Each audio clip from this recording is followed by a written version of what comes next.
नमस्कार दोस्तों, मैं डॉक्टर प्रबोध गौड़ एक बार फिर आपके सामने हाजिर हूँ कुछ नया लेकर। इस सीरीज में हम बात कर रहे हैं बूस्टर डोज की, जो कि सितंबर यूजीसी अटेम्प्ट के लिए जरूरी है।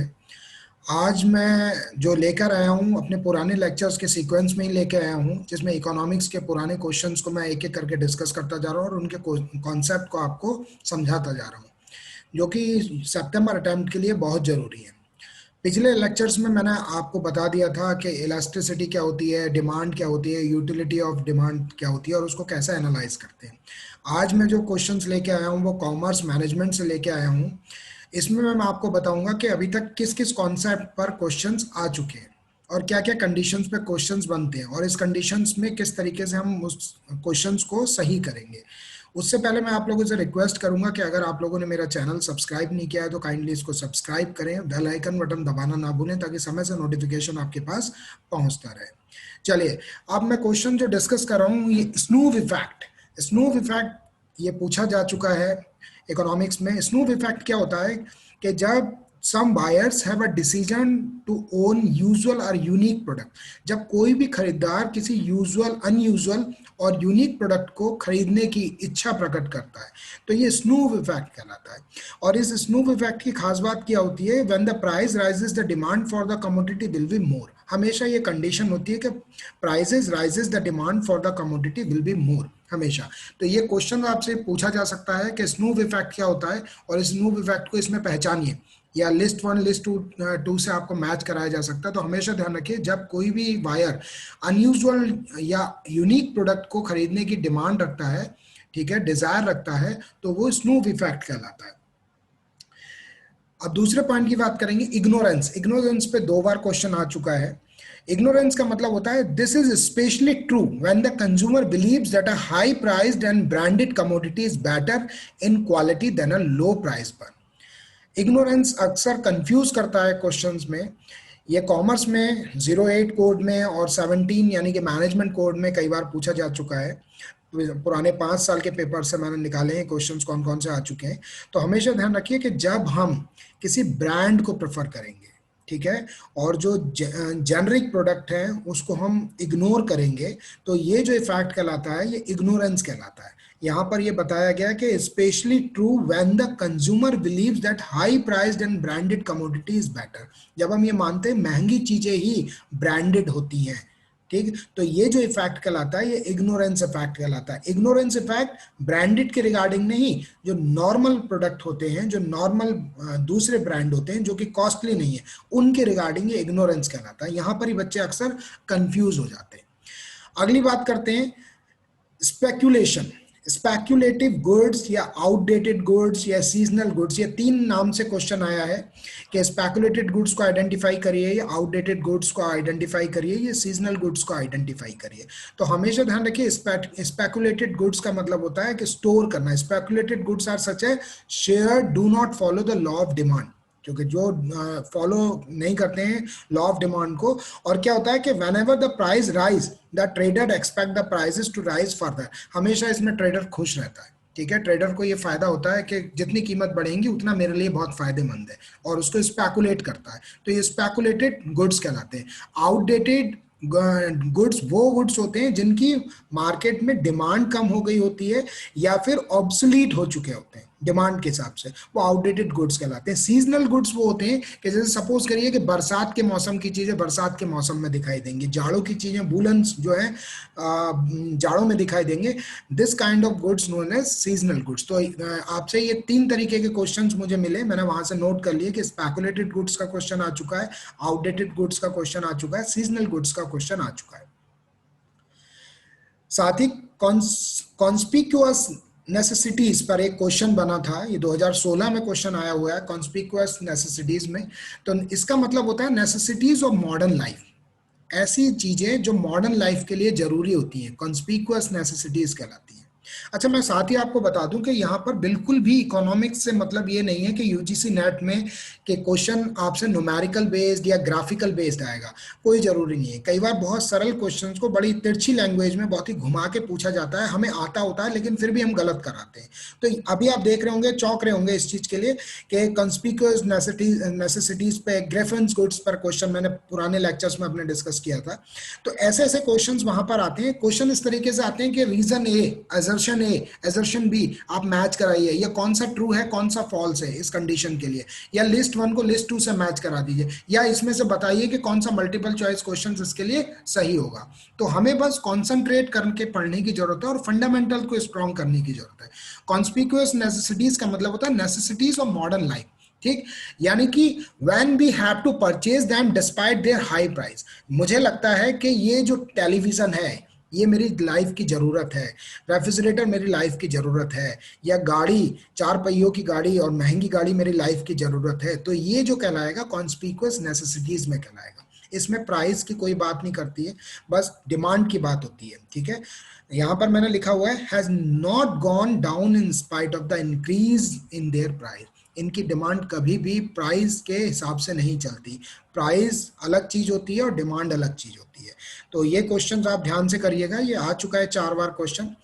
अब ये आपको मैं बता दूं elasticity of demand. Elasticity of demand कई बार ये पूछा गया है कि इसको मैच कराइए, इलास्टिसिटी ऑफ डिमांड को क्या होती है, और इसकी कंडीशंस देके पूछा जाता है।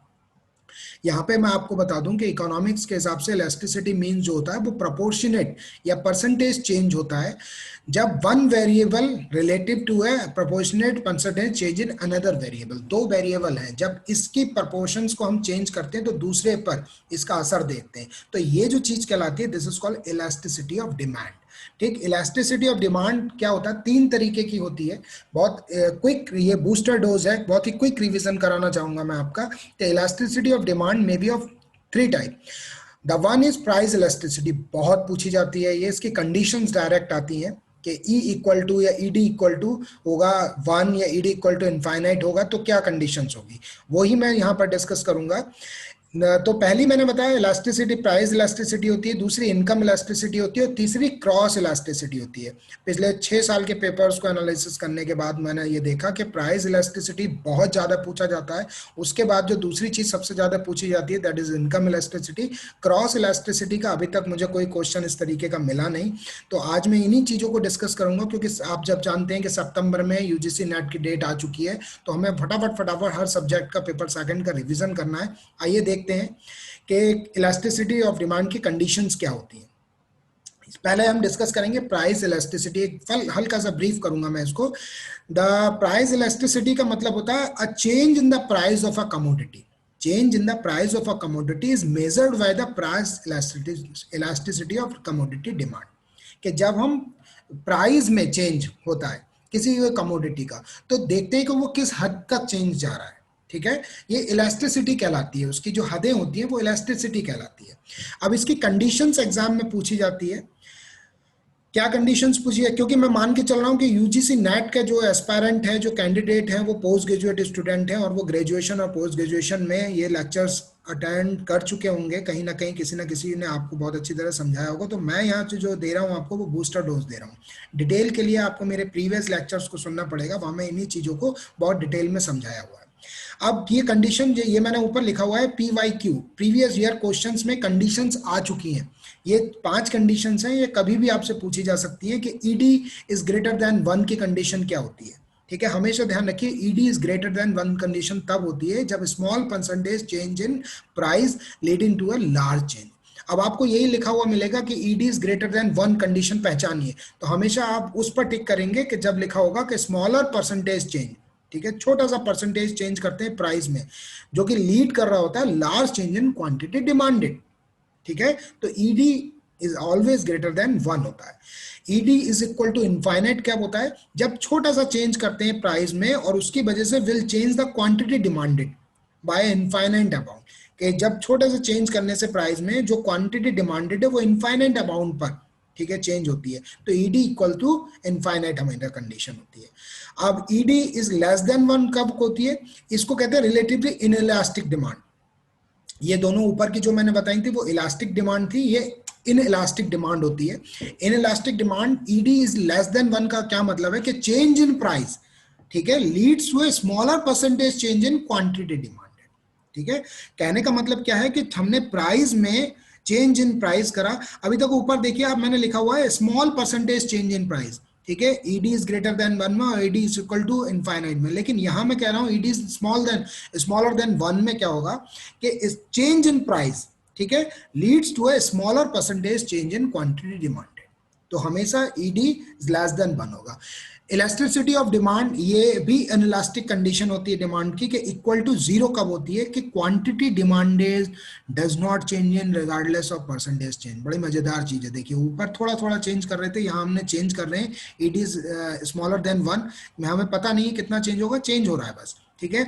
ईडी इज इक्वल टू 0 में हमने क्या करा, quantity demanded does not change, हमने demanded does not change regardless of percentage change in price, यानी कि चेंज हो ही नहीं रहा है डिमांड में प्राइस के चेंज होने से, तो ईडी इक्वल टू 0 होता है। ये इनइलास्टिक होता है। हमेशा ये क्वेश्चन पूछा जा चुका है, एक साल 2014 में और 2009 में पूछा गया था कि इन इलास्टिक डिमांड और इलास्टिक डिमांड कौन सी होती है। तो मैं आपको बता दूं व्यूअर्स कि इलास्टिक डिमांड के ED is greater than 1, ED equal to infinite हमेशा इलास्टिक डिमांड होती है। इन इलास्टिक डिमांड में ईडी इज लेसर देन 1 होती है, ईडी इक्वल टू 0 होती है इन इलास्टिक डिमांड में। अब इलास्टिसिटी ऑफ डिमांड में ईडी इक्वल टू 1 कब होता है, 1 हमेशा उस कंडीशन में होता है जब percentage change in quantity demanded is the same as the percentage in price. तो हमेशा ध्यान रखिए, जब परसेंटेज चेंज और क्वांटिटी डिमांडेड की परसेंटेज चेंज इन प्राइस होगा तब हमेशा ईडी इक्वल टू 1 होता है। बड़ी ही सिंपल शॉर्ट लैंग्वेज में एक बूस्टर रिवीजन मैंने आपका करा दिया, इसको याद करते रहिएगा कि ED is greater than 1, ED equal to infinite, ED is less than 1, ED equal to 0 और ईडी इक्वल टू 1। ये बहुत पूछा जाता है, तो हमेशा ये क्वेश्चन आता है या फिर ये क्वेश्चन आता है इलास्टिक डिमांड, इलास्टिक डिमांड किसे कहते हैं, या आपसे पूछा जाएगा कि क्वांटिटी डिमांडेड स्लाइडली चेंज हो रही है तो इस पर असर जो हो रहा है ये इस तरीके का हो रहा है, बताइए ईडी कौन सा होगा। तो इसको दोनों ही कंडीशन से आप देख लीजिएगा एक बार, मैंने यहाँ पे बहुत सिंपल करके समझा दिया है। अब दूसरे टॉपिक की तरफ चलते हैं, that is income elasticity. Income elasticity का मतलब होता है demand measure in responsiveness of quantity. क्या कहा मैंने, demand measures in responsiveness of quantity demanded to a change in income, यानी कि इनकम के हिसाब से, अभी तक प्राइस के हिसाब से हो रही थी, अब इनकम के हिसाब से जब चेंज होता है तो इनकम इलास्टिसिटी ऑफ डिमांड कहलाता है।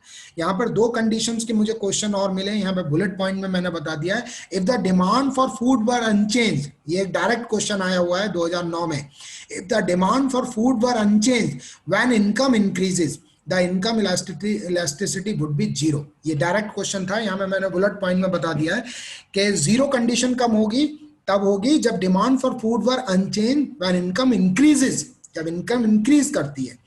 एक क्वेश्चन आया है 2007 में दिसंबर में, a fall in demand for a commodity, fall in demand for commodity when income rises results in negative income elasticity। ये क्वेश्चन पूछा गया था दिसंबर अटेम्प्ट में कि नेगेटिव इनकम इलास्टिसिटी कब होगी, जब होगी जब fall in demand for a commodity when income rises result in a negative income. उम्मीद करता हूं ये आपको समझ आया होगा।